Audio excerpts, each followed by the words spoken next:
د آل عمران مبارکه سوره چې د قران عظیم شان درېمه سوره ده په مدینه منوره کې را نازله شوې ده 200 مبارک آیاتونه لري تلاوت او پښتو ترجمه له اتاویاوم آیت څخه اوري اعوذ بالله من الشیطان الرجیم پناه وړم الله تعالی شړل شوی شیطان څخه وَإِنَّ مِنْهُمْ لَفَرِيقًا يَلْوُونَ أَلْسِنَتَهُم بِالْكِتَابِ لِتَحْسَبُوهُ مِنَ الْكِتَابِ وَمَا هُوَ مِنَ الْكِتَابِ وَيَقُولُونَ هُوَ مِنْ عِندِ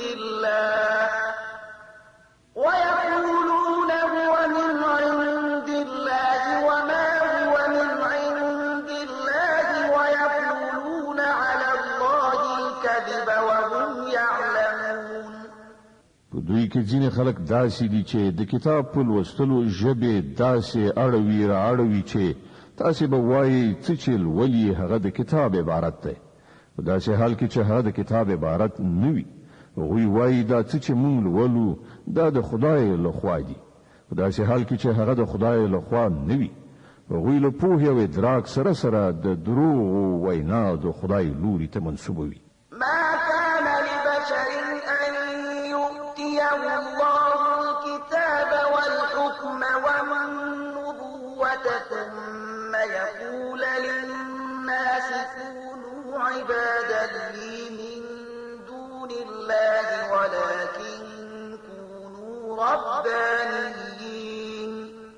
ولكن كونوا ربانيين بما كنتم تعلمون الكتاب وبما كنتم تدرسون ولا يأمركم أن تتخذوا الملائكة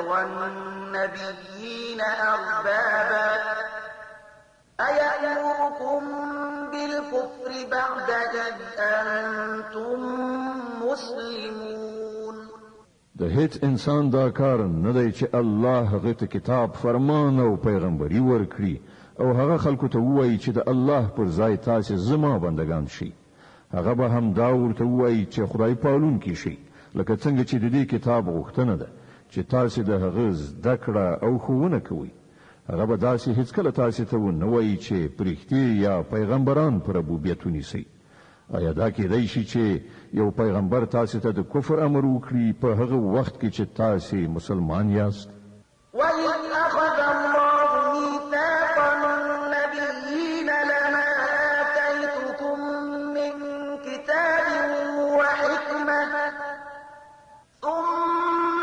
جَاءَكُمْ رَسُولٌ مُّصَدِّقٌ لِّمَا مَعَكُمْ لَتُؤْمِنُنَّ بِهِ ولتنصرنه قال أأقررتم وأخذتم على ذلكم إصري قالوا أقررنا قال فاشهدوا وأنا معكم من الشاهدين فمن تولى بعد ذلك فأولئك هم الفاسقون در یاد کړئ الله له پیغمبرانو نه وعده اخیستې وه چې نن مونږ په کتاب حکمت او پوهې سره سرلوړي کړي سبا که تاسو ته کوم بل پیغمبر د همغو هدایات او رښتینی کوونکی درغی چې له مخکې نه تاسو سره شته نو تاسو به پر هغه ایمان راوړونکي او د هغه ملاتړ کوونکي اوسئ په دې وینا سره الله پوښتنه وکړه آیا تاسو دا اقرار کړئ او پر دې خبره مو زما له خوا د وعدې دروند مسؤلیت په غاړه اخیستی دی هغه وویل هو مونږ اقرار کړی دی الله فرمایل خنو شاهدان اوسئ او زه هم له تاسو سره شاهد یم له دې وروسته چې هر څوک له خپلې وعدې واوړي همغوی فاسقان دي أفغير دين الله يبغون وله أسلم من في السماوات والأرض طوعا وكرها وإليه يرجعون اوس آیا دا خلق د الله د اطاعت طریقه یعنی د الله دین پریږدي کومه بله طریقه لټوي په داسې حال کې چې د آسمانونو او ځمکې ټول شیان خوښ وي که ناخوښ یوازې د الله د فرمان تابع یعنی مسلمان دي او د همغه لوري ته د ټولو ورګرځېدل دي. قل آمنا بالله وما أنزل علينا وما أنزل على إبراهيم وإسماعيل وإسحاق ويعقوب والأسباط وما أوتي موسى وعيسى والنبيون من ربهم لا نفرق بين أحد منهم ونحن له مسلمون. ای پیغمبره وایه چې مونږ الله منو، هغه خوونه منو چې پر مونږ نازله شوې ده، هغه خوونه هم منو چې پر ابراهیم علیه السلام، اسماعیل علیه السلام، اسحاق علیه السلام، یعقوب علیه السلام او د یعقوب علیه السلام پر زوجات نازله شوې وي، او پر هغو هدایاتو هم ایمان لرو چې موسی علیه السلام، عیسی علیه السلام او نور پیغمبرانو ته د هغو د پروردګار لخوا ورکړی شوي. مونږ د هغو ترمنځ توپیر نه کوو او مونږ د الله د فرمان تابع یعنی مسلمانان یو. ومن يبتغ غير الإسلام دينا فلن يقبل منه وهو في الآخرة من الخاسرين. د دې فرمان منلو یعنی اسلام نه پرته چې هر څوک کومه بل لاره غوره کول وغواړي د هغه طریقه به هیڅ کله قبول نه کړای شي او په آخرت کې به هغه ناکام او زیانمن وي. كيف يهدي الله قوما كفروا بعد إيمانهم وشهدوا أن الرسول حق وجاءهم البينات والله لا يهدي القوم الظالمين. څنګه کېدای شي چې الله خلکو ته هدایت وکړي چې هغه د ایمان د نعمت له مندلو وروسته بیا کفر غوره کړ، په داسې حال کې چې هغه په خپل په دې خبره شاهدي ویل ده چې دا پیغمبر په حق دی او هغه ته روښانه نښانې هم راغلي دي. الله خو ظالمانو ته د سمې لارې ښوونه نه کوي. أولئك جزاؤهم أن عليهم لعنة الله والملائكة والناس أجمعين خالدين فيها لا يخفف عنهم العذاب ولا هم ينظرون إلا الذين تابوا من بعد ذلك وأصلحوا فإن الله غفور رحيم. د هغو د ظلم وړ سزا دا ده چې پر هغو د الله پرښتو او ټول انسانانو لعنت دی. په همدې حالت کې به هغوی د تل لپاره اوسي، نه به د هغو په سزا کې څه آسانتیا راشي او نه به هغو ته مهلت ورکړی شي. البته هغه کسان به وژغورل شي چې له دې وروسته توبه وباسي او خپل عملی چلند سم کړي. الله بخونکی او رحم کوونکی دی. إن الذين كفروا بعد إيمانهم ثم ازدادوا كفرا لن تقبل توبتهم وأولئك هم الضالون. کوم خلکو چې له ایمان راوړلو وروسته کفر غوره کړی بیا په خپل کفر کې پرمختګ کړی دی د هغو به توبه هم نه قبلي. داسې کسان خو پاخه لار ورکي. إن الذين كفروا وماتوا وهم كفار فلن يقبل من أحدهم ملء الأرض ذهبا ولو افتدى به أولئك لهم عذاب أليم وما لهم من ناصرين. باور ولرئ چې کوم خلکو کفر غوره کړی دی او همدا د کفر په حال کې مړه شول، له هغو نه که څوک له سزا څخه د خپل ځان ژغورلو لپاره دا ټوله ځمکه له سرو زرو ډکه جریمه ورکړي نو هغه به قبوله نه کړی شي. د داسې خلکو لپاره دردناکه سزا تیاره ده او هغوی به د خپل ځان لپاره کوم رستندوی ونه مومي. لن تنالوا البر حتى تنفقوا مما تحبون وما تنفقوا من شيء فإن الله به عليم. تاسې نیکی ته نشئ رسیدلای تر څو خپل هغه شیان د خدای په لار کې ونه لګوي چې تاسې ته ګران وي او چې تاسې ولګوي الله به ورڅخه ناخبره نه وي. كل الطعام كان حلا لبني إسرائيل إلا ما حرم إسرائيل على نفسه من قبل أن تنزل التوراة قل فأتوا بالتوراة فاتلوها إن كنتم صادقين. دا ټول خوراکي شیان چې په محمدي شریعت کې حلال دي د بنی اسرائیل لپاره هم حلال. البته ځینې شیان داسې وو چې د تورات له نازلېدونه مخکې اسرائیل په خپله پر ځان حرام کړي. دوی ته ووایه که تاسې په خپلو اعتراضونو کې رښتیني یاست نو تورات راوړئ او د هغه کوم عبارت را مخې ته کړئ. فمن افترى على الله الكذب من بعد ذلك فأولئك هم الظالمون. کوم خلک چې لدی ورسته هم د خپلو جوړو کړیو دروغو نسبت د الله لوري ته کوي هم هغوی په حقیقت کې ظالمان دي.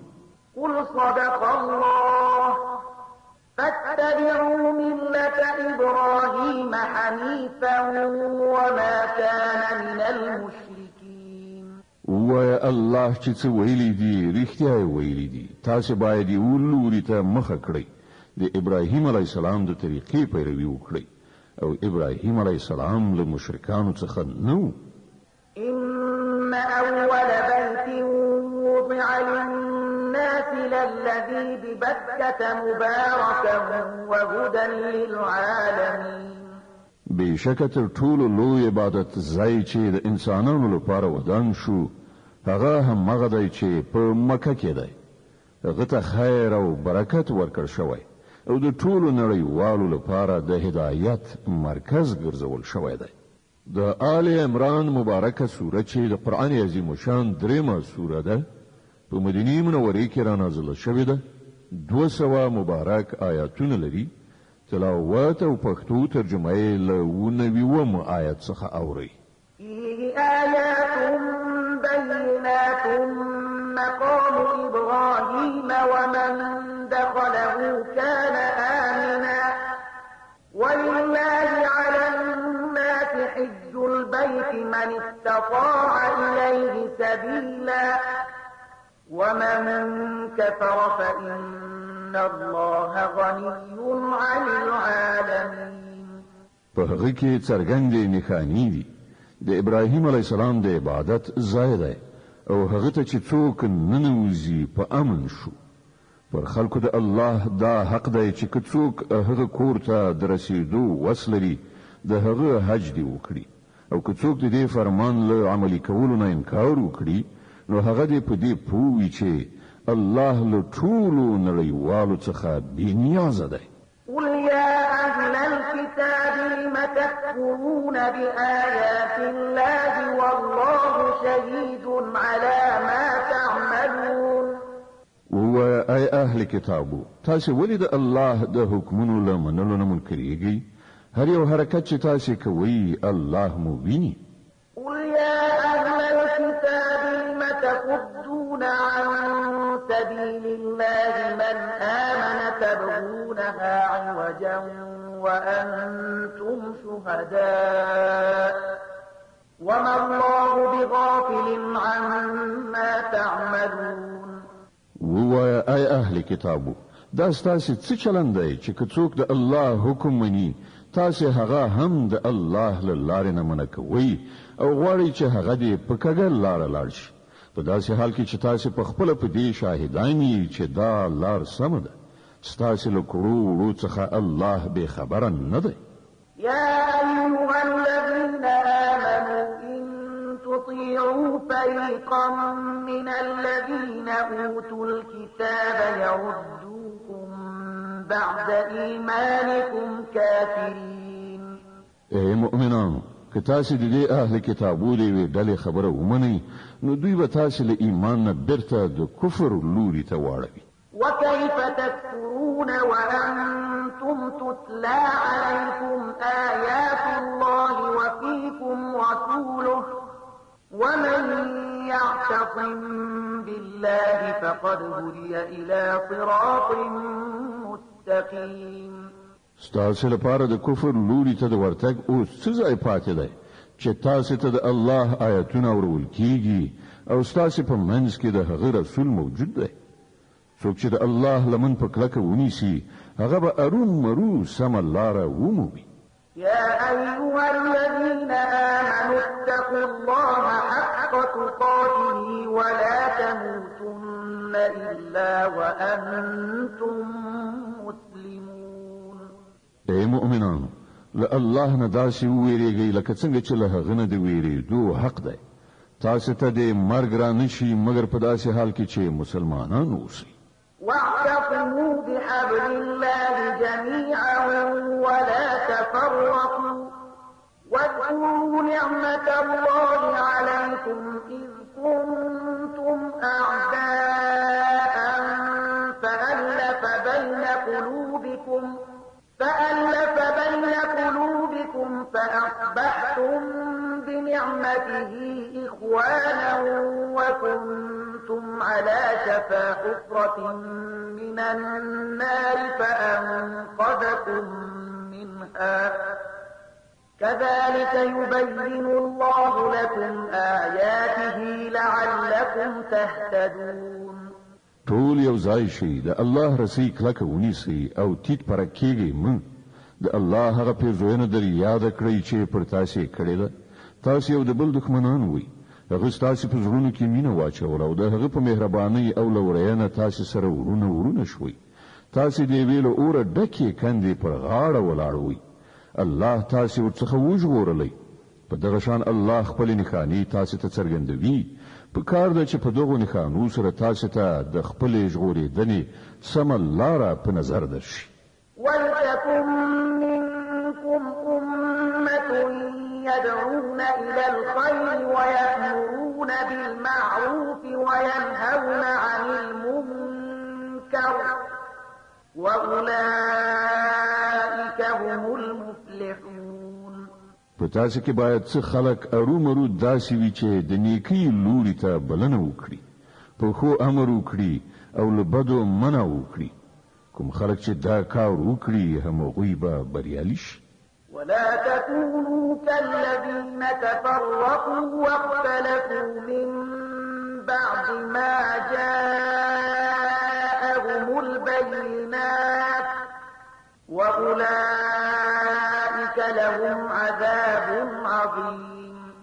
يوم تبيض وجوه وتسود وجوه فأما الذين اسودت وجوههم أكفرتم بعد إيمانكم فذوقوا العذاب بما كنتم تكفرون.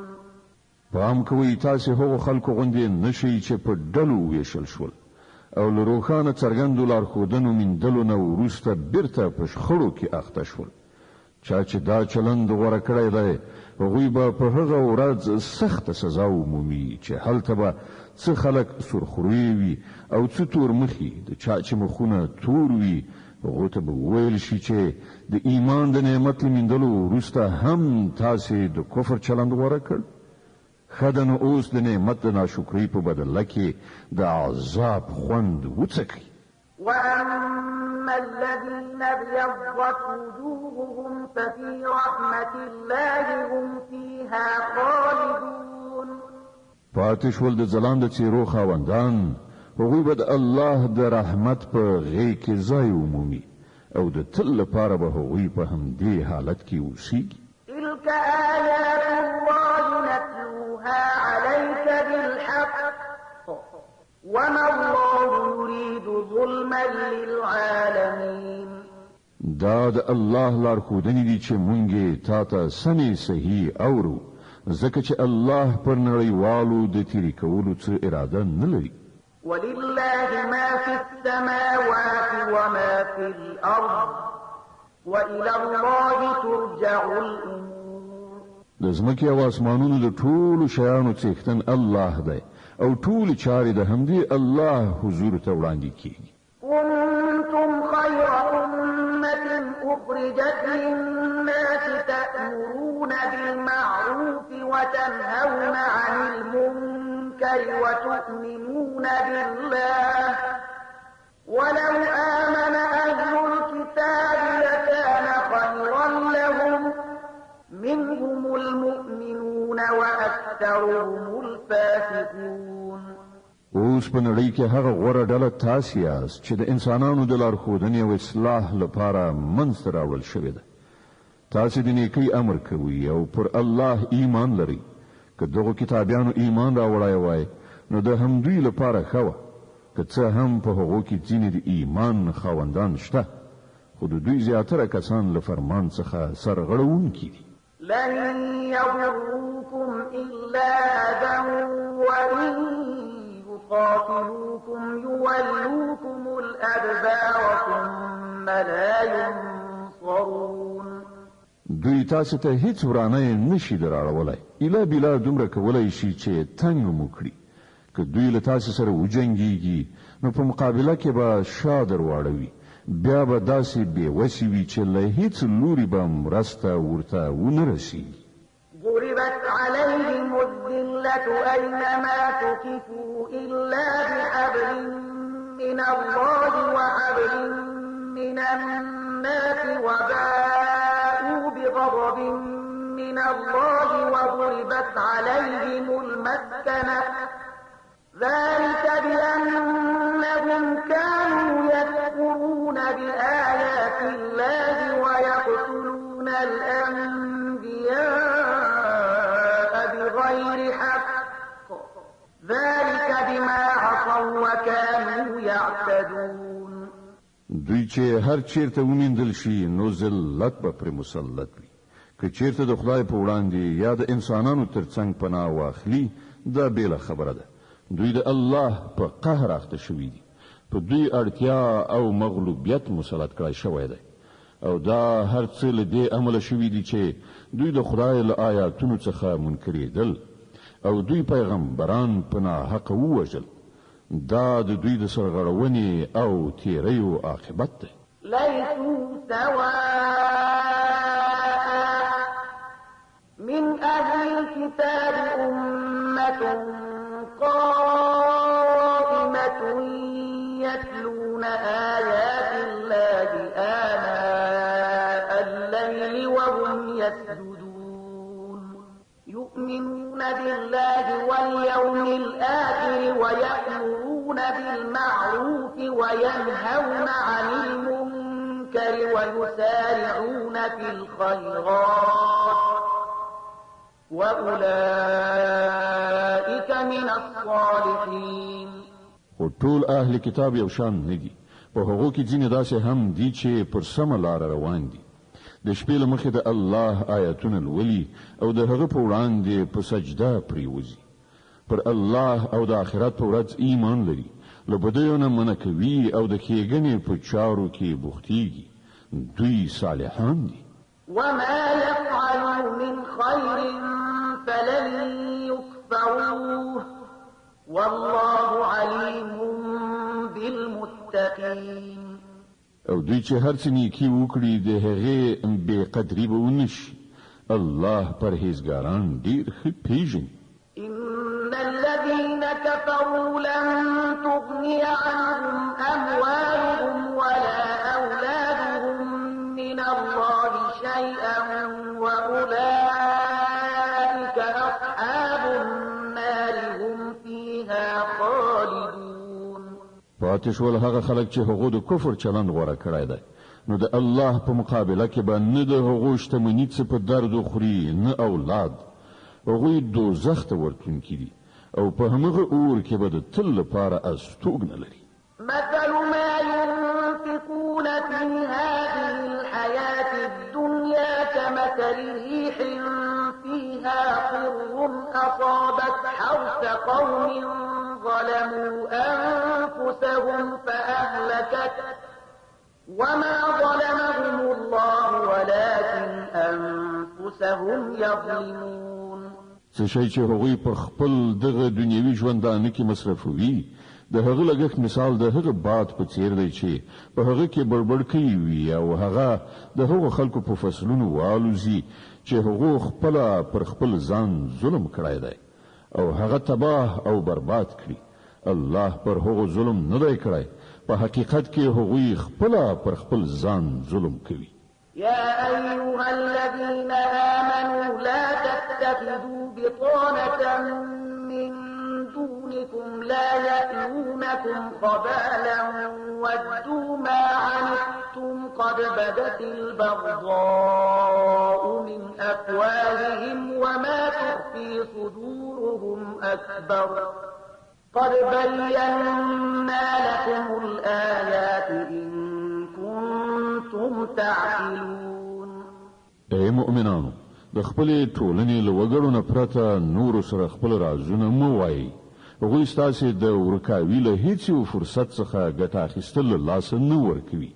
تاسې ته چې په هر څه زیان اوړي د هغو خوښیږي، د هغو د زړه دښمني د هغو له خولې نه راوځي او څه چې هغوی په خپلو سینو کې پټ ساتلي دي هغه له دې نه زیات دي. مونږ تاسې ته په ډاګه څرګنده لارښودنې کړي دي. که تاسې پوهه لرئ نو له هغو سره به په ارتباط ساتنه کې له پاملرنې څخه کار واخلئ. أنتم أولئك تحبونهم ولا يحبونكم وتؤمنون بالكتاب كله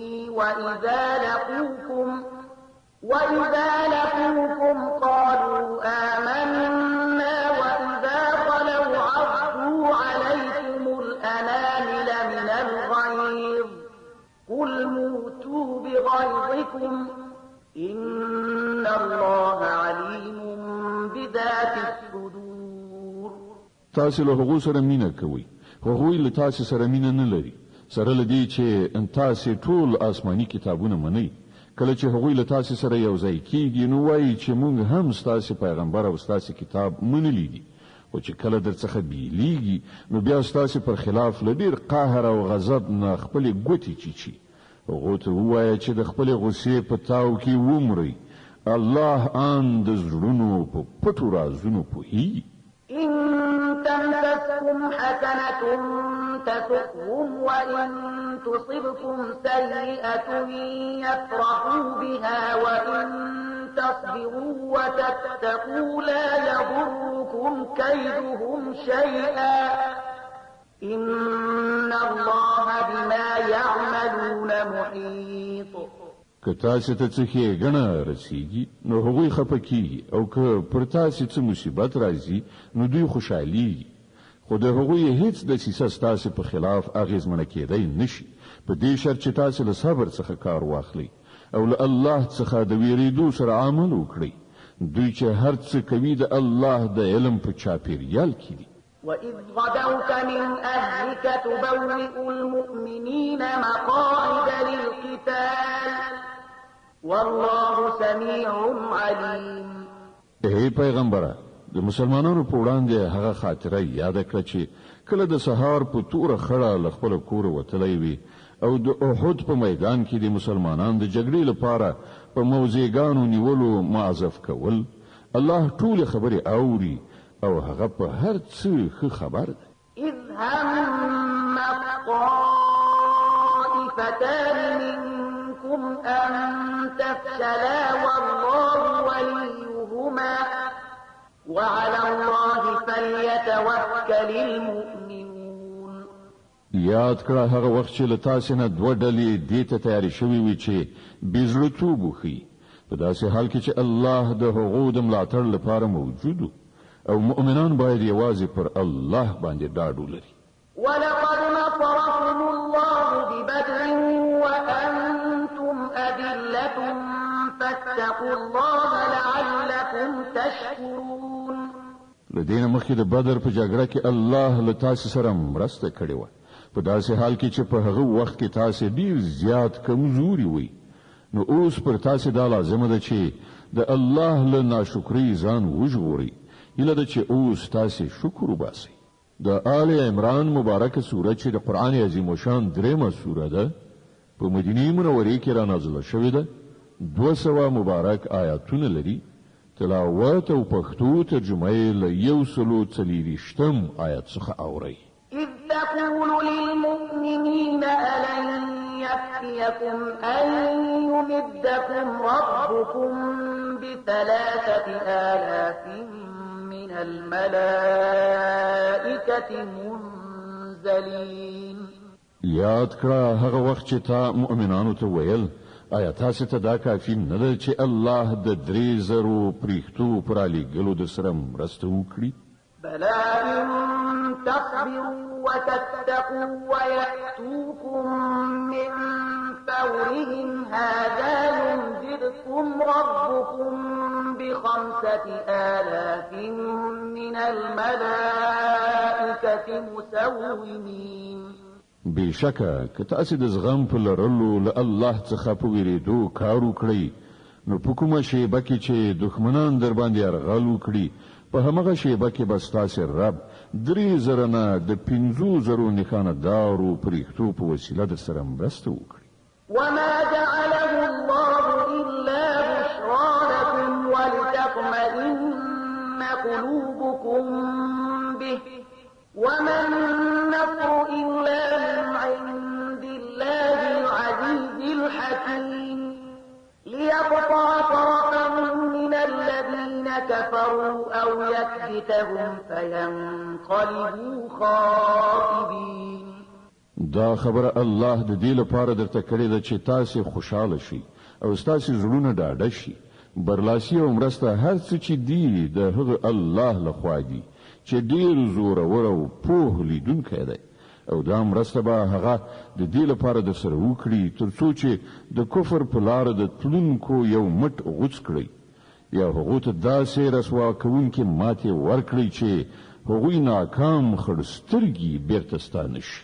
ليس لك من الأمر شيء أو يتوب عليهم أو يعذبهم فإنهم ظالمون.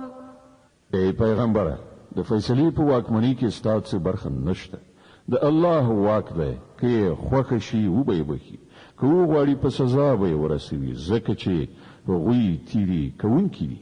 ولله ما في السماوات وما في الأرض يغفر لمن يشاء ويعذب من يشاء والله غفور رحيم. په اسمانونو او ځمکه کې چې هر څه دی د هغو څښتن الله دی. چاته چې خوښ شي بخنه کوي او چاته چې خوښ شي عذاب ورکوي. هغه بخونکی او مهربان دی.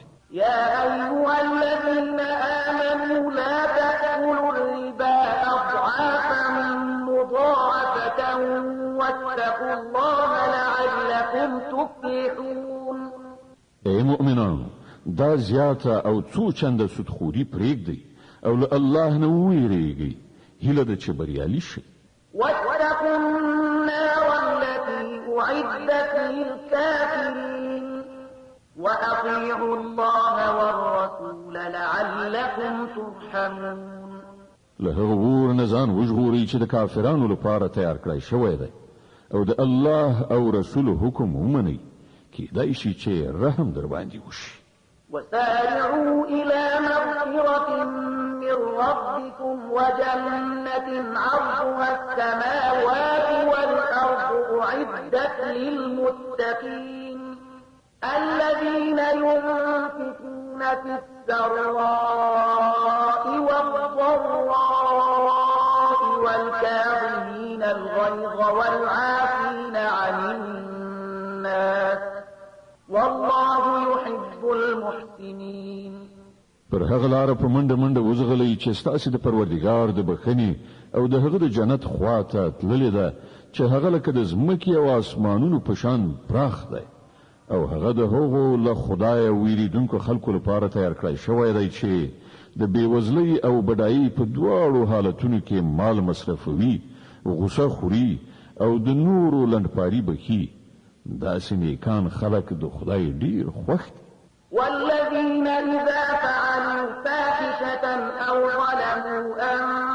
أنفسهم ذكروا الله فاستغفروا لذنوبهم ومن يغفر الذنوب إلا الله ولم يصروا على ما فعلوا وهم يعلمون.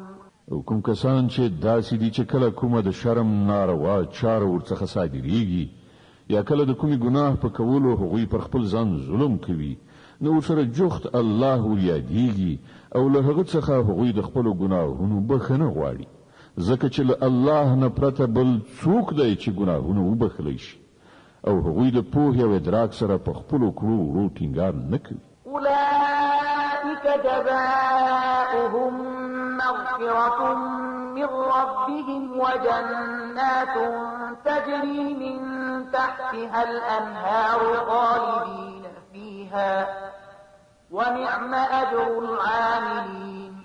د داسې خلکو جزا د دوی د رب په نزد داده چې هغه به دوی ته بخښنه وکړي او په داسې باغونو کې به یې ننباسي چې تر لاندې به یې ویالې بهیږي او هلته به هغوی د تل لپاره اوسیږي.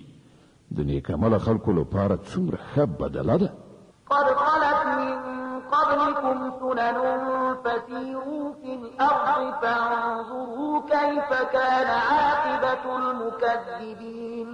هذا بيان للناس وهدى وموعظة للمتقين.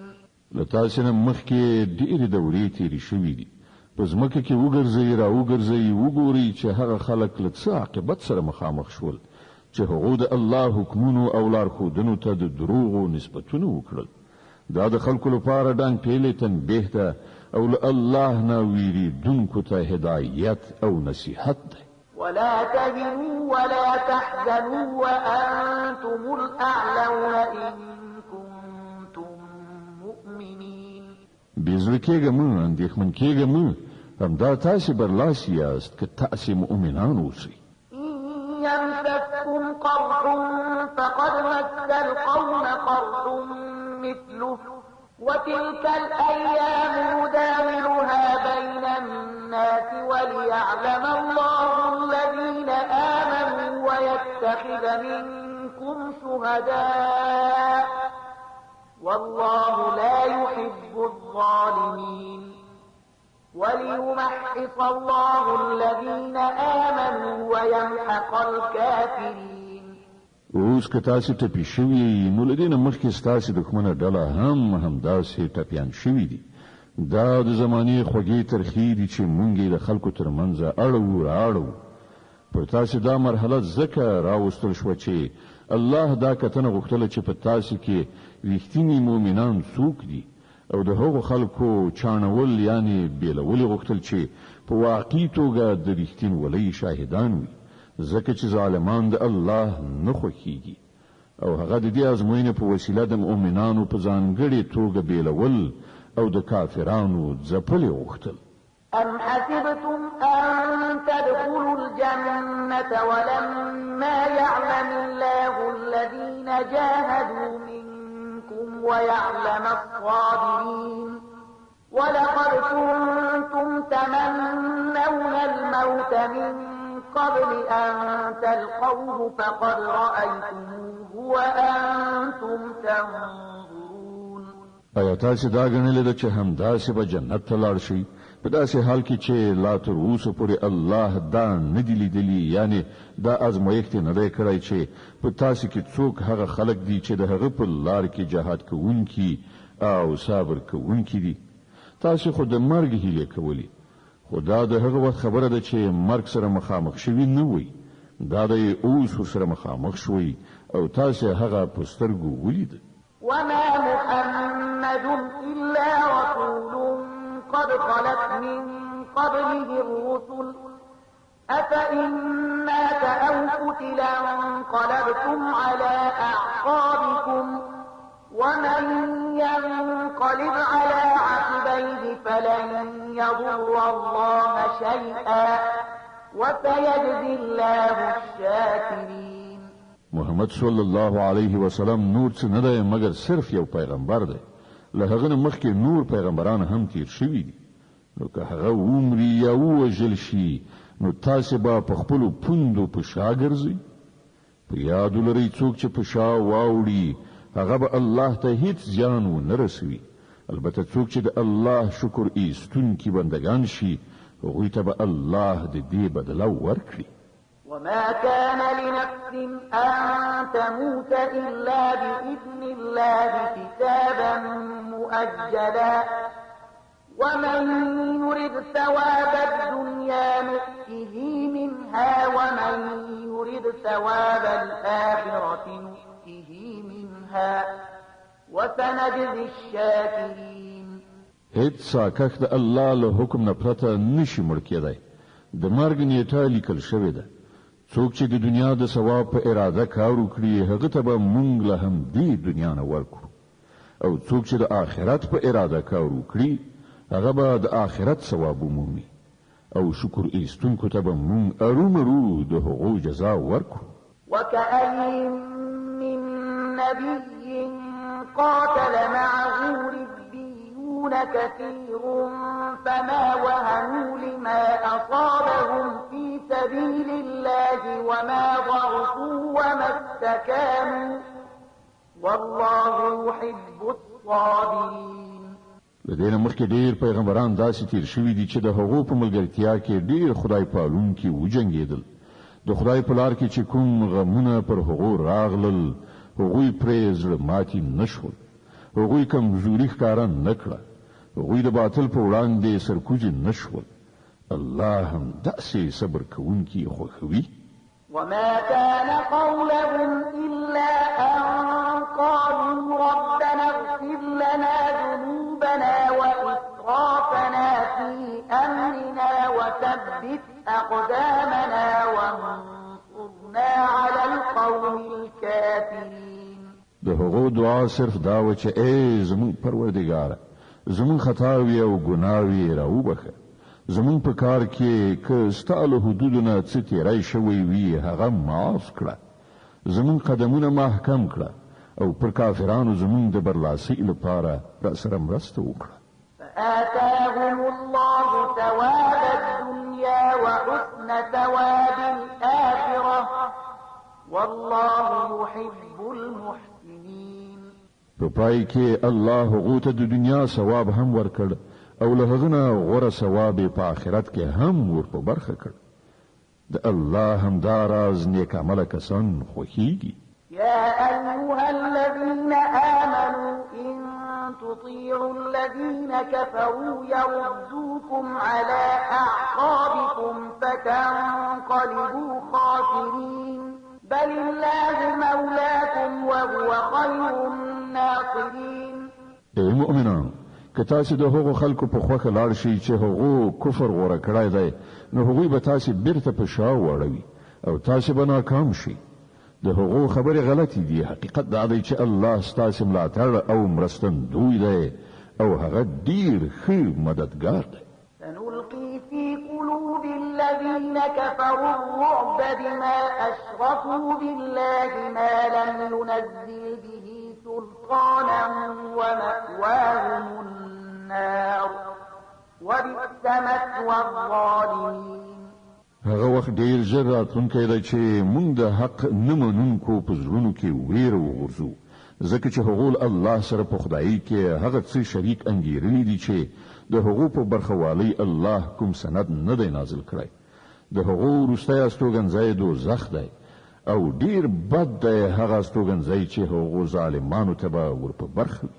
ولقد صدقكم الله وعده إذ تحسونهم بإذنه حتى إذا فشلتم وتنازعتم في الأمر وعصيتم من بعد ما أراكم ما تحبون منكم من يريد الدنيا ومنكم من يريد الآخرة ثم صرفكم عنهم ليبتليكم ولقد عفا عنكم والله ذو فضل على المؤمنين الله چې د مرستې او نصرت کوم وعده له تاسو سره کړی و هغه خو یې پوره کړه لومړی خو د هغه په حکم هم د تاسو هغوی وژل او کله چې تاسو همت له لاسه ورکړ او په خپل کار کې مو سره اختلاف وکړ او له هغه وروسته چې الله تاسو ته هغه شی دروخود چې تاسو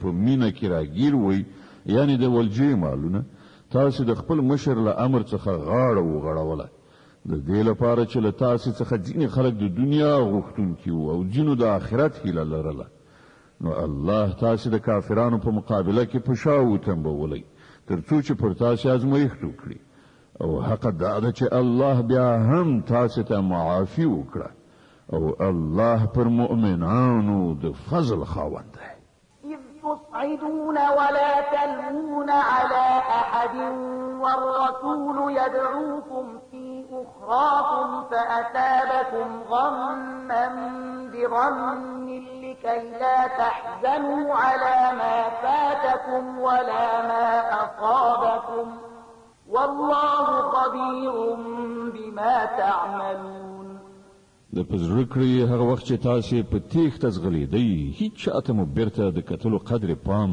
نو او پیغمبر صلی الله علیه وسلم له شا د پسې تاسو ته ناری وهلي په هغه وخت کې تاسو د دې چار چلن بدله خدای درکړه چې تاسو پر غم د پاسه غم اخته کړئ ترڅو د آینده لپاره دا درس واخلئ چې که څه شی تاسو له لاسه ووځي یا کوم تکلیف درته ورسیږي چې په هغه خپن نشئ الله ستاسو د ټول کړو څخه خبر ده ثم أنزل عليكم من بعد الغم أمنة نعاسا يغشى طائفة منكم وطائفة قد أهمتهم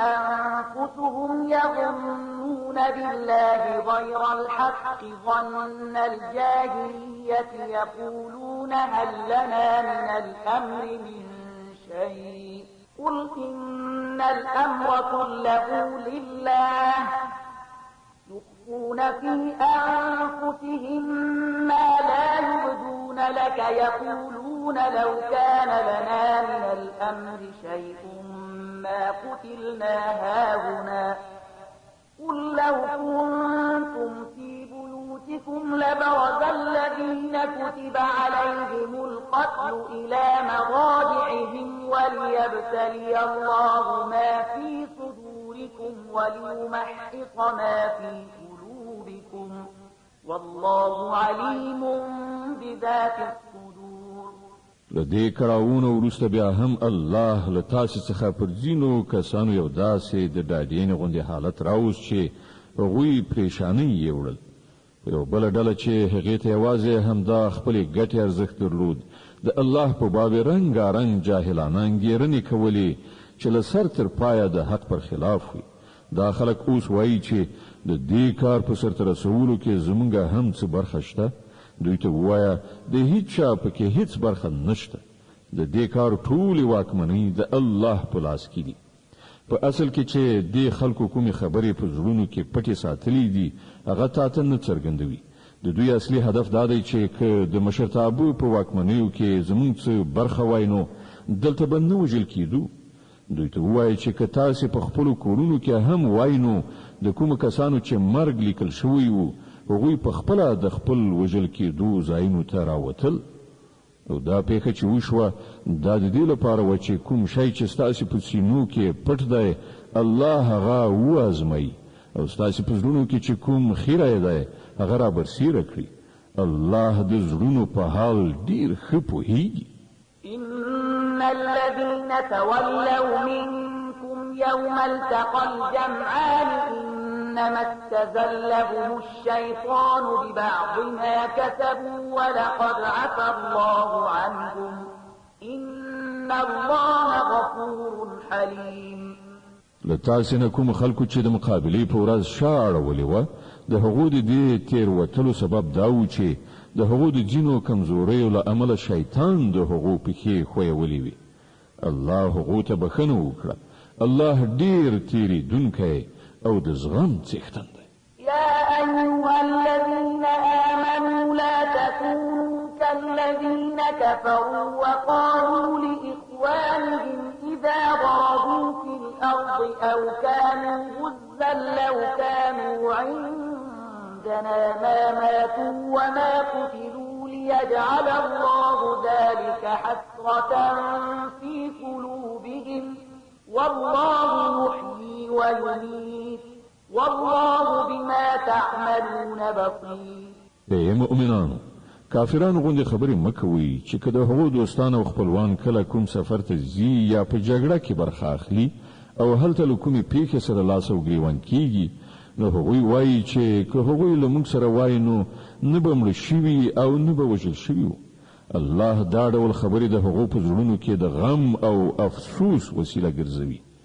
که دا نه وي نو په اصل کې د مرګ او ژوند واکواله همدا الله دی او هغه ستاسې د ټولو حرکتونو څارونکی دی. ولئن قتلتم في سبيل الله أو متم لمغفرة من الله ورحمة خير مما يجمعون.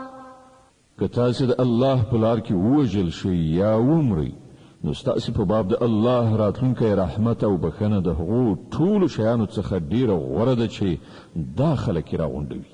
ولئن متم أو قتلتم لإلى الله تحشرون.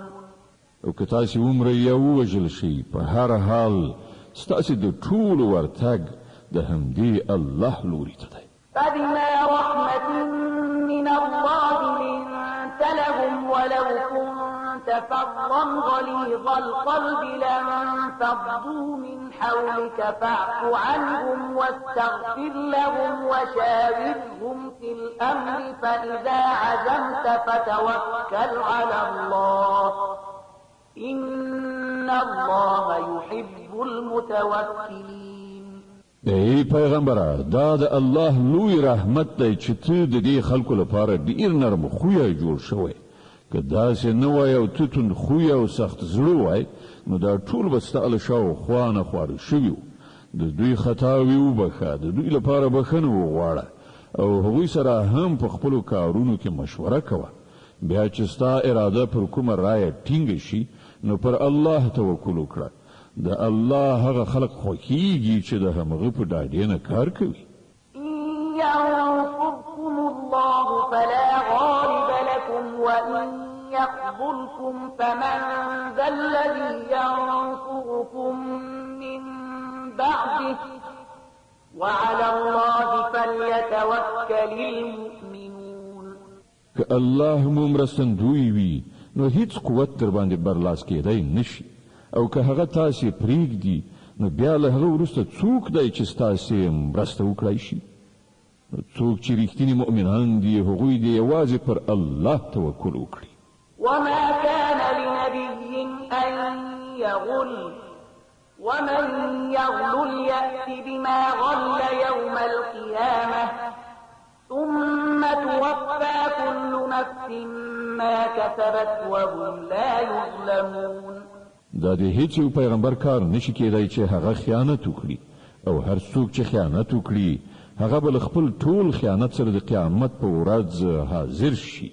بیا به هر سا کښته د هغه د کړو وړو پوره بدله ورکړی شي او پر هیڅ چا به هیڅ تیری ونشي. أفمن اتبع رضوان الله كمن باء بسخط من الله ومأواه جهنم وبئس المصير. خنو دا څنګه کېدای شي چې یو څوک تل د الله په خوښه روان وي، هغه دې د هغه چا غوندې کار وکړي چې د الله په غضب اخته شوی وي او د هغه وروستی منزل دوزخ وي چې هغه ډیر ناکاره استوګنځی دی. هم درجات عند الله والله بصير بما يعملون.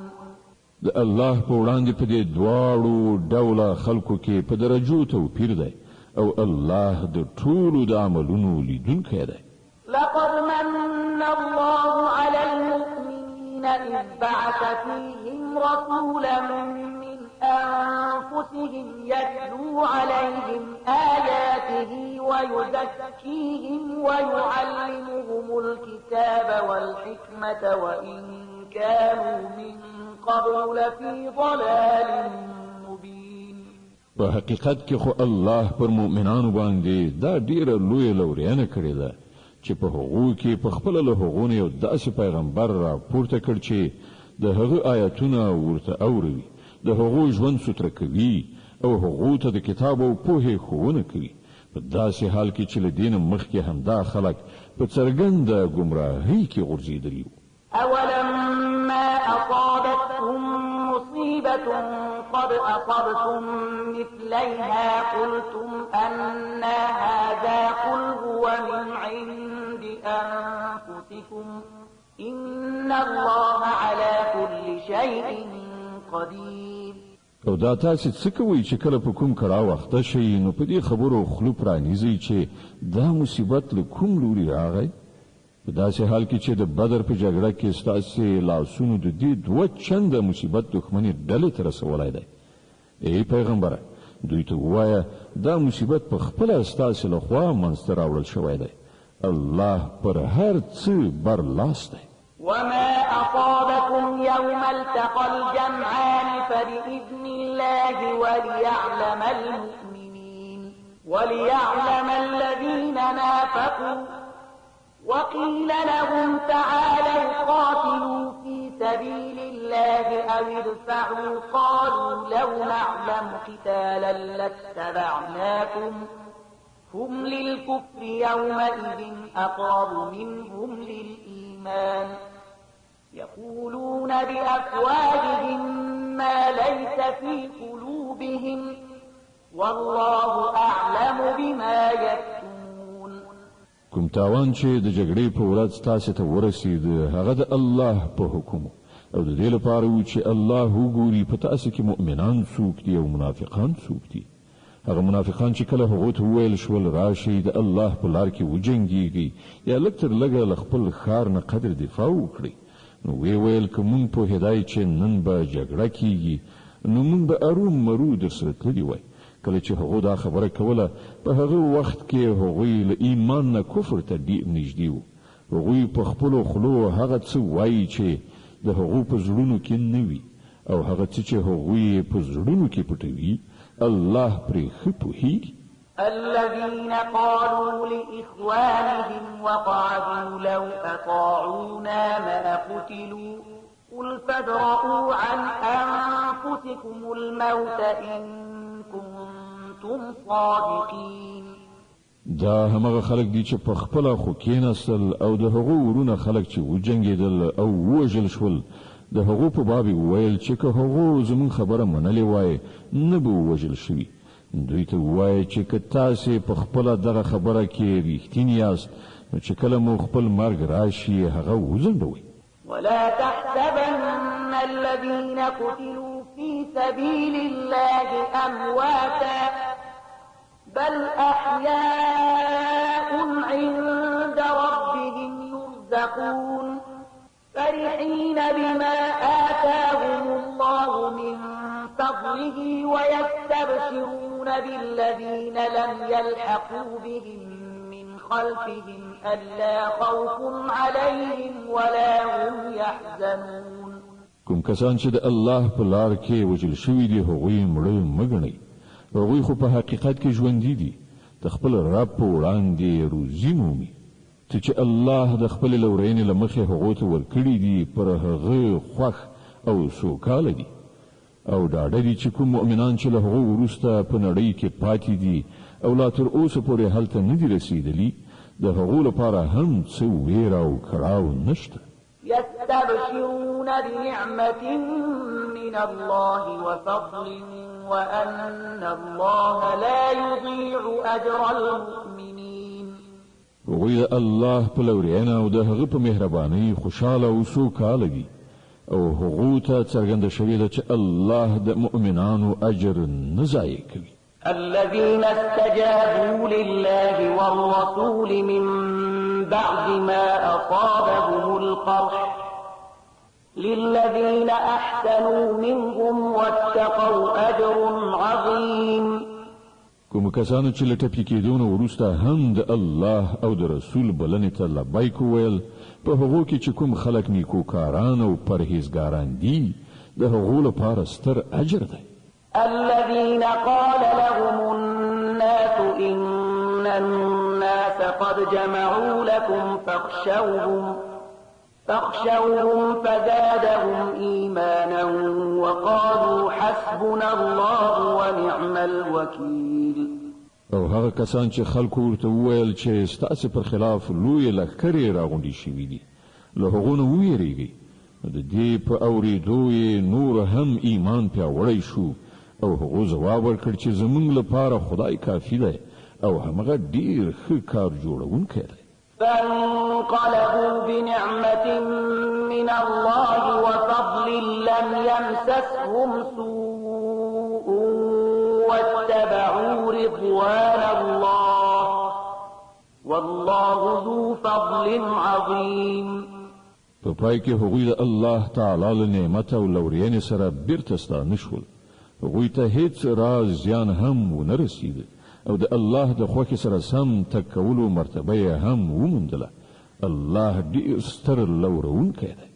د آل عمران مبارکه سوره چې د قرآن عظیم الشان درېیمه سوره ده په مدینې منورې کې را نازله شوې ده. 200 مبارک آیاتونه لري. تلاوت او پښتو ترجمه یې له 155 آیت څخه اورئ. إنما ذلكم الشيطان يخوف أولياءه فلا تخافوهم وخافون إن كنتم مؤمنين. اوس تاسو ته څرګنده شوه چې هغه په اصل کې شیطان و چې خپل دوستان بې ځایه ویرول. د دې عمله په راتلونکي کې تاسو له انسانانو څخه مه ویریږئ، له ما نه وویریږئ که تاسو په رښتینې توګه د ایمان خاوندان یې. ولا يحزنك الذين يسارعون في الكفر إنهم لن يضروا الله شيئا يريد الله ألا يجعل لهم حظا في الآخرة ولهم عذاب عظيم. ای پیغمبره، څوک چې نن د کفر په لار کې هاند او هڅه کوي ته د هغو په منډو تړو مه ځورېږه. دوی د الله هیڅ کار نشي ورانولی. الله غواړي چې د هغو لپاره په آخرت کې کومه برخه ونه ټاکي او په پای کې هغوی په سخت عذاب اخته کیدونکي دي.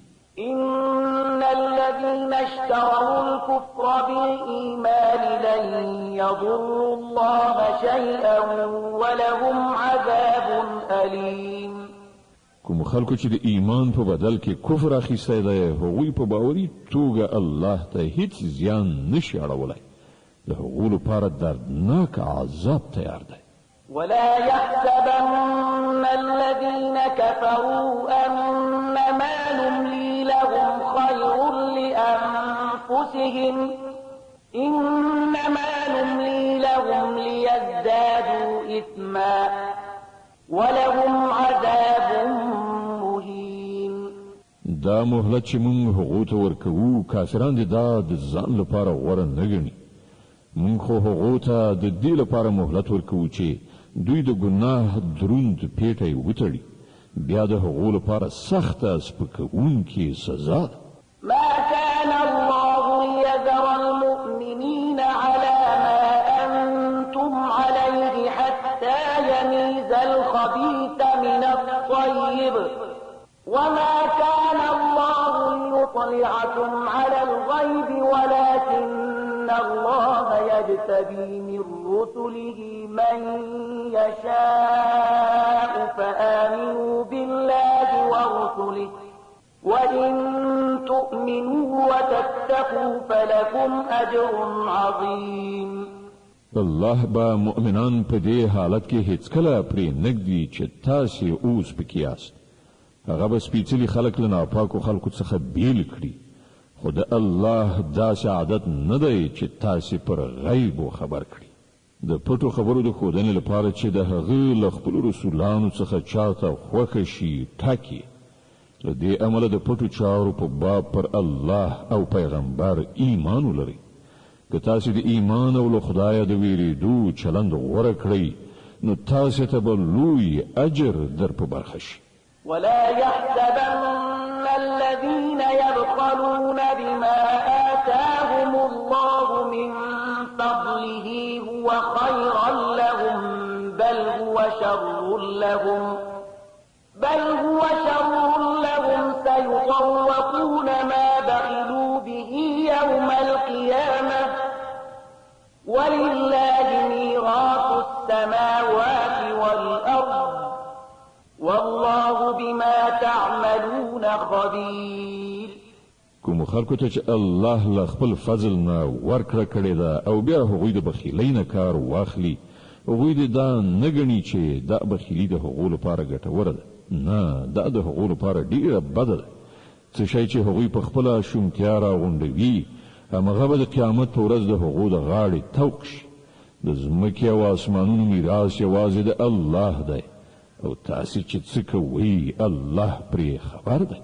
لقد سمع الله قول الذين قالوا إن الله فقير ونحن أغنياء سنكتب ما قالوا وقتلهم الأنبياء بغير حق ونقول ذوقوا عذاب الحريق. په یقیني توګه الله د هغو خلکو وینا واورېده چې وایي الله بې وزلی دی او مونږ شتمن یو. د هغو دا وینا به هم مونږ ولیکو او له دې نه مخکې چې هغو کوم پیغمبران په ناحقه وژلي هغه هم د هغو په عملنامه کې ثبت دي. کله چې د فیصلې وخت راشي په هغه وخت کې به مونږ هغو ته ووایو چې دا د اوس د دوزخ د عذاب خوند وڅکئ. ذلك بما قدمت أيديكم وأن الله ليس بظلام للعبيد. دا ستاسې د خپلو لاسونو ګټه ده، الله پر خپلو بندګانو ظالم نه دی. الذين قالوا إن الله عهد إلينا ألا نؤمن لرسول حتى يأتينا بقربان تأكله النار قل قد جاءكم رسل من قبلي بالبينات وبالذي قلتم فلم قتلتموهم إن كنتم صادقين. کوم کسان چې وایي الله مونږ ته لارښودنه کړې ده چې مونږ باید هیڅوک د پیغمبر په توګه تر هغه پورې ونه منو تر څو چې هغه زموږ په مخ کې داسې قرباني ونه کړي چې له غیبو راتلونکی اوري ونه خوري. هغو ته ووایه تاسې ته له ما څخه مخکې ډېر پیغمبران راغلي دي چې ډېرې زیاتې څرګندې ښکاره نښانې یې راوړې وې او هغه نښانه یې هم راوړې وه چې تاسې یادونه کوئ. نو که د ایمان راوړلو لپاره تاسې د دې شرط په وړاندې کولو کې رښتیني یاست نو تاسې هغه پیغمبران ولې وژل؟ فإن كذبوك فقد كذب رسل من قبلك جاءوا بالبينات والزبر والكتاب المنير. اوس ای محمد صلی الله علیه وسلم که دا خلک تا دروغجن ګڼي نو له تا نه مخکې یو شمېر هغه پیغمبران دروغجن ګڼل شوي دي چې ښکاره څرګندې نښانې صحیفې او روښانوونکي کتابونه یې راوړي. كل نفس ذائقة الموت وإنما توفون أجوركم يوم القيامة فمن زحزح عن النار وأدخل الجنة فقد فاز وما الحياة الدنيا إلا متاع الغرور. په پای کې هر څوک د مرګ خوند څکونکی دی او تاسې ټول د قیامت په ورځ د خپلو پوره اجرونو موندونکي یې. بریالی اصلا هغه څوک دی چې هلته د دوزخ له اوره وژغورل شي او جنت ته ننویستل شي. پاتې شوه دا دنیا دا خو صرف یو غولونکی شی دی. لتبلون في أموالكم وأنفسكم ولتسمعن من الذين أوتوا الكتاب من قبلكم ومن الذين أشركوا ولتسمعن من الذين أوتوا الكتاب من قبلكم ومن الذين أشركوا أذى كثيرا وإن تصبروا وتتقوا فإن ذلك من عزم الأمور. اے مسلمانان، تاسو به د مال او سر دواړو په ازموینه کې واچول شي او تاسو به له اهل کتابو او مشرکانو څخه ډېرې زورونکې خبرې واورئ. که تاسو په دې ټولو حالاتو کې د زغم او له خدایه ویرې په چلند ثابت اوسئ، نو دا د سترې حوصلې کار دی. وَإِذْ أَخَذَ اللَّهُ مِيثَاقَ الَّذِينَ أُوتُوا الْكِتَابَ لَتُبَيِّنُنَّهُ لِلنَّاسِ وَلَا تَكْتُمُونَهُ فَنَبَذُوهُ وَرَاءَ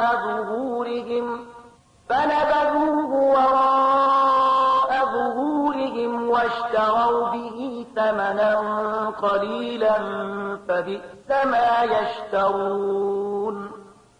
دغو اهل کتابو ته هغه کلکه وعده هم وریاده کړه چې الله ورڅخه اخیستې وه چې تاسو به د کتاب لارښودنې په خلکو کې خوروئ او هغه به پټوئ نه، خو هغو کتاب شاته وغورځاوه او هغه یې په لږ بیه وپلوري. څومره ناکاره راکړه ورکړه ده چې دوی کوي.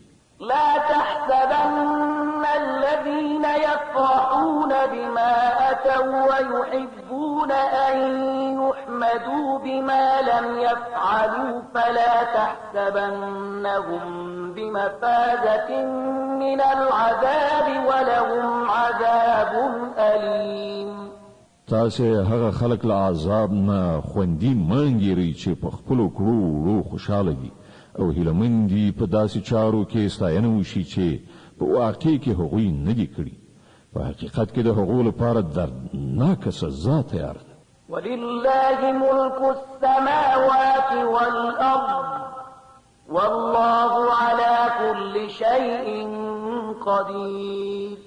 د ځمکې او اسمانونو څښتن الله دی او د هغه پر هر څه لاس بر دی. د آل عمران مبارکه سوره چې د قرآن عظیم شان درېمه سوره ده په مدینه منورې کې را نازله شوې ده. 200 مبارک آیاتونه لري.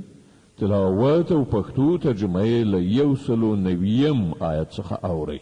إن في خلق السماوات والأرض واختلاف الليل والنهار لآيات لأولي الألباب الذين يذكرون الله قياما وقعودا وعلى جنوبهم ويتفكرون في خلق السماوات والأرض ربنا ما خلقت هذا باطلا سبحانك فقنا عذاب النار. د ځمکې او اسمانونو په پیدایښت او د شپې او ورځې په تګ راتګ کې د هغو پوهانو لپاره ډېرې نښانې دي چې په ولاړې ناستې او ملاستې هر حالت کې خدای یادوي او د اسمانونو او ځمکې په ساختمان کې غور او فکر کوي. هغوی په غیر ارادي توګه غږ کوي چې زمونږ ربه دا ټول شیان تا عبث او بې مقصده نه دي هست کړي، ته له دې نه پاکې چې عبث کار وکړي. نو ای ربه مونږ د دوزخ له عذابه وژغوره. ربنا إنك من تدخل النار فقد أخزيته وما للظالمين من أنصار. تا چې څوک په دوزخ کې واچو هغه دې په حقیقت کې په ستره خوارۍ او رسوایي کې وغورځاو او بیا د دغه راز ظالمانو هیڅ مرستندوی نه وي. ربنا إننا سمعنا مناديا ينادي للإيمان أن آمنوا بربكم فآمنا ربنا فاغفر لنا ذنوبنا وكفر عنا سيئاتنا وتوفنا مع الأبرار. لویه څښتنه مونږ دی وناري وهونکي आवाज واورید چې د ایمان لوري ته بلنه ورکوله او ویل چې خپل رب ومني. مونږ د هغه بلنه ومنله. نو ای زمون بادار کومه ګناه چې له موږ څخه صادره شوې ده له هغې نه راتېر شه، کومې بدۍ چې په موږ کې دي هغه ایسته کړه، او په خاتمه کې راته د غوره خلکو ملګرتیا را په برخه کړه. ربنا وآتنا ما وعدتنا على رسلك ولا تخزنا يوم القيامة إنك لا تخلف الميعاد. خدایا کومې وعدې چې تا د خپل رسولانو په وسیله کړې دي هغه له موږ سره ترسره کړه، او د قیامت په ورځ موږ له رسوایي سره مخامخ کوه. په دې کې شک نشته چې ته له خپلو وعدو نه مخالفت کوونکی نه یې. فاستجاب لهم ربهم أني لا أضيع عمل عامل منكم من ذكر أو أنثى بعضكم من بعض فالذين هاجروا وأخرجوا من ديارهم وأوذوا في سبيلي وقاتلوا وقتلوا لأكفرن عنهم سيئاتهم ولأدخلنهم جنات تجري من تحتها الأنهار ثوابا من عند الله والله عنده حسن الثواب. د هغو رب په جواب کې فرمایي زه له تاسو نه د هیڅ یو د عمل ځای کوونکی نه یم، که نارینه وي که ښځه، تاسو ټول ځینې د ځینو هم جنس یاست. له دې امله کوم خلکو چې زما په خاطر خپل وطن پرېښود او زما په لار کې له خپلو کورونو څخه ویستل شول، د هغو ټولې ګناوې به زه ورته وبخم، او هغوی به داسې باغونو ته ننباسم چې تر هغو لاندې به ویالې بهیږي. دا د الله په وړاندې د هغو مکافات دی، او ډیر غوره مکافات له امدې الله سره دي. لا يغرنك تقلب الذين كفروا في البلاد متاع قليل ثم مأواهم جهنم وبئس المهاد. ای پیغمبر صلی الله علیه وسلم، د نړۍ په هیوادونو کې د خدای د نافرمانو بندگانو ګرځېدل دي تا ونه غولوي.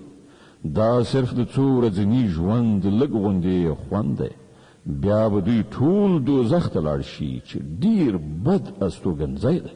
لكن الذين اتقوا ربهم لهم جنات تجري من تحتها الأنهار خالدين فيها نزلا من عند الله وما عند الله خير للأبرار. د دې پر خلاف کوم خلک چې له خپل خدای نه په ویریدو ژوند تیروي، د هغو لپاره داسې باغونه دي چې تر هغو لاندې ویالې بهیږي. په هغو باغونو کې به دوی د تل لپاره اوسي. دا د هغو لپاره د الله له لوري د میلمستیا وسایل دي، او څه چې له خدای سره دي د غوره بندگانو لپاره همغه ډیر غوره دي.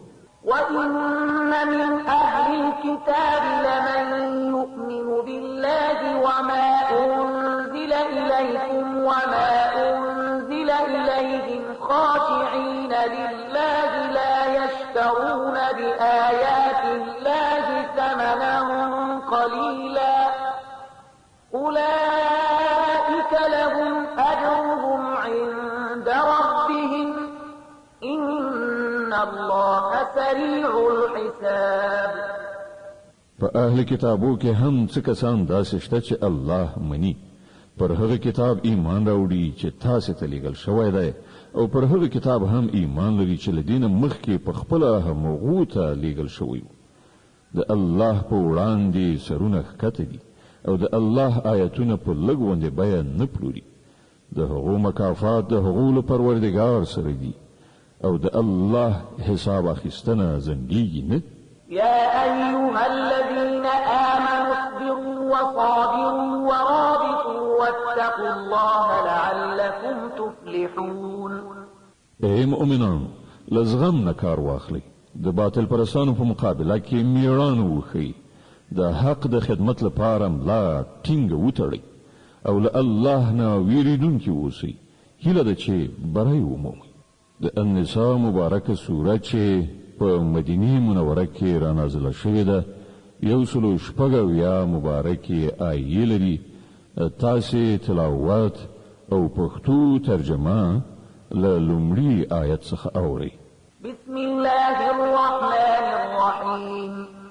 د الله په نوم چې ډېر زیات مهربان پورا رحم لرونکی دی. يا أيها الناس اتقوا ربكم الذي خلقكم من نفس واحدة وخلق منها زوجها وبث منهما رجالا كثيرا ونساء واتقوا الله الذي تساءلون به والأرحام إن الله كان عليكم رقيبا. اے خلکو لخپل هغه رب نه ویریږي چې هغه تاسو له یو تن څخه پیدا کړی او له هغه تن څخه د هغه جوړه منځ راوړه او له دې دواړو نه په نړۍ کې ډیر نارینه او ښځې خواره کړل. له هغه خدای نه ویریږي چې د هغه په وسیله تاسو یو له بل نه خپل حقوق غواړئ او د خپلوي او پیوندونو له غوڅولو نه ډډه وکړئ. باور ولرئ چې الله پر تاسو څارونکی دی. وآتوا اليتامى أموالهم ولا تتبدلوا الخبيث بالطيب ولا تأكلوا أموالهم إلى أموالكم إنه كان حوبا كبيرا. د یتیمانو مالونو هغو ته بیرته وسپارئ. ښه مال په بد مال مه بدلوئ او د هغو مالونه له خپلو مالونو سره په ګډولو مه خورئ. دا ډیره لویه ګناه ده.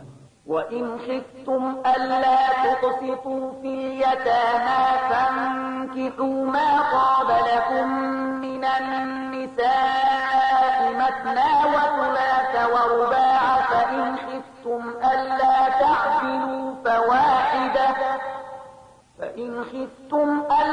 تعدلوا فواحدة أو ما ملكت أيمانكم ذلك أدنى ألا تعولوا. که تاسو ویریږئ چې له یتیمانو سره به عدالت نشئ کړای نو کومې ښځې چې ستاسې خوښیږي له هغو څخه له 2 3 یا 4 سره نکاح وکړئ. خو کله تاسو سره دا اندېښنه وي چې له هغو سره به عدالت نشئ کړای نو یوه ښځه وکړئ یا له هغو وینځو نه ازدواجي کار واخلئ چې تاسو ته په لاس درغلي دي. په دې توګه له بې عدالتۍ نه په ښه شان ژغورل کېدای شئ.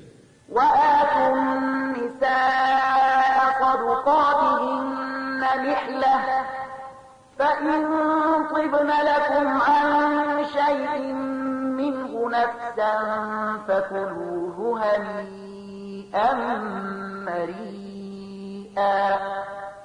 او د ښځو مهر په ښه زړه یعنې فرض ګڼنه ورکړئ. البته که هغوی په خپله خوښه تاسو ته بخشش کړي نو تاسو هغه په خوند سره خوړلی شئ. ولا تؤتوا السفهاء أموالكم التي جعل الله لكم قياما وارزقوهم فيها واكسوهم وقولوا لهم قولا معروفا. او ناپوهانو ته د هغوی مالونه مه ورکوئ کوم چې ستاسو په ولایت کې دي او الله هغه ستاسو د ژوند د سمبالښت وسیله ګرځولې او له دغو مالونو څخه هغو ته خوراک او پوښاک ورکړئ او د دوی د مال په حساب او ساتلو سره دوی ته سمه لارښوونه وکړئ. وابتلوا اليتامى حتى إذا بلغوا النكاح فإن آنستم منهم رشدا فادفعوا إليهم أموالهم ولا تأكلوها إسرافا وبدارا أن يكبروا ومن كان غنيا فليستعفف ومن كان فقيرا فليأكل بالمعروف فإذا دفعتم إليهم أموالهم فأشهدوا عليهم وكفى بالله حسيبا او یتیمان تر ازموینې لاندې ونیسئ تر دې پورې چې هغوی د نکاح کولو وړ سن ته ورسیږي. بیا که تاسې په هغو کې اهلیت ولید نو د هغو شتمني هغو ته وسپارئ. داسې هیڅکله مه کوئ چې د انصاف له حد نه تېری وکړئ او له دې ویرې نه د هغو شتمني په بیړه بیړه وخورئ چې که هغوی لوی شي خپل حقوق به درڅخه وغواړي. د یتیم کوم سرپرست چې بډای وي هغه د له پرهیزګارۍ نه کار واخلي او کوم چې بېوزلی وي هغه د په معروفه توګه وخوري. بیا چې کله د هغو شتمني هغو ته سپارئ نو خلک پرې شاهدان ونیسئ او د حساب اخیستلو لپاره الله کافي دی. للرجال نصيب مما ترك الوالدان والأقربون وللنساء نصيب مما ترك الوالدان والأقربون مما قل منه أو كثر نصيبا مفروضا. د نارینه‌و لپاره په هغه متروکه کې برخه ده چې مور پلار او خپلوانو پریښي وي او د ښځو لپاره هم په هغه متروکه کې برخه ده چې مور پلار او خپلوانو پریښي وي که لږ وي او که ډیره او دا برخه د الله له لوري ټاکل شوې ده. وإذا حضر القسمة أولو القربى واليتامى والمساكين فارزقوهم منه وقولوا لهم قولا معروفا. او کله چې د ویش په وخت کې د کورنۍ خلک او یتیمان او بېوزلي راشي نو په دې مال کې هغو ته هم څه ورکړئ او له هغو سره په خوږه ژبه خبرې وکړئ. وليخشى الذين لو تركوا من خلفهم ذرية ضعافا خافوا عليهم فليتقوا الله وليقولوا قولا سديدا. خلکو ته د دې خبرې په نظر کې نیولو سره ویره کول پکار دي چې که هغوی په خپله له ځانه وروسته بېوزلي اولادونه پرېږدي نو د مرګ په وخت کې به د خپلو اولادونو لپاره څنګه ځورېدلي وو نو باید چې هغوی له خدایه وویریږي او رښتیا وینا وکړي. إن الذين يأكلون أموال اليتامى ظلما إنما يأكلون في بطونهم نارا وسيصلون سعيرا. کوم خلک چې په ظلم سره د یتیمانو مالونه خوري په حقیقت کې هغوی خپلې ګېډې له اوره ډکوي او هغوی به ارومرو د دوزخ او جن اور ته ورننوځي. يوصيكم الله في أولادكم للذكر مثل حظ الأنثيين فإن كن نساء فوق اثنتين فلهن ثلثا ما ترك وإن كانت واحدة فلها النصف ولأبويه لكل واحد منهما السدس مما ترك إن كان له ولد فإن لم يكن له ولد وورثه أبواه فلأمه الثلث فإن كان له إخوة فلأمه السدس من بعد وصية يوصي بها أو دين. آبائكم وأبناؤكم لا تدرون أيهم أقرب لكم نفعا فريضة من الله إن الله كان عليما حكيما. ستاسو د اولادونو په باب الله تاسو ته لارښودنه کوي چې د نارینه‌و برخه د دوه ښځو په اندازه ده. که د مړي وارثان له دونه زیاتې لوڼې وي نو هغو ته د ترکې له دریو نه دوه برخې ورکړی شي او که صرف یوه لور وارثه وي نو نیمایي ترکه د هغې ده. که د مړي اولادونه وي نو د هغه مور او پلار هر یو ته د شپږمه برخه ورکړی شي او که اولاد نه وي او وارثان همدا مور او پلار وي نو مور ته د دریمه برخه ورکړی شي او که د مړي ورونه او خویندې هم وي نو مور به د شپږمې برخې حقدار وي. دا ټولې برخې به هغه وخت بیلیږي چې که مړي وصیت کړی وي هغه پوره کړی شي او که پور ورباندې وي چې هغه ادا کړی شي. تاسو نه پوهیږئ چې تاسو د مور پلار او تاسو له اولادونو کوم یو د ګټې په لحاظ درته ډیر نږدې دی دا برخه الله ټاکلي دي او په یقیني توګه الله له ټولو حقیقتونو څخه خبر او په ټولو مصلحتونو پوهیدونکی دی صدق الله العظیم الله ستر رښتیا ویونکی دی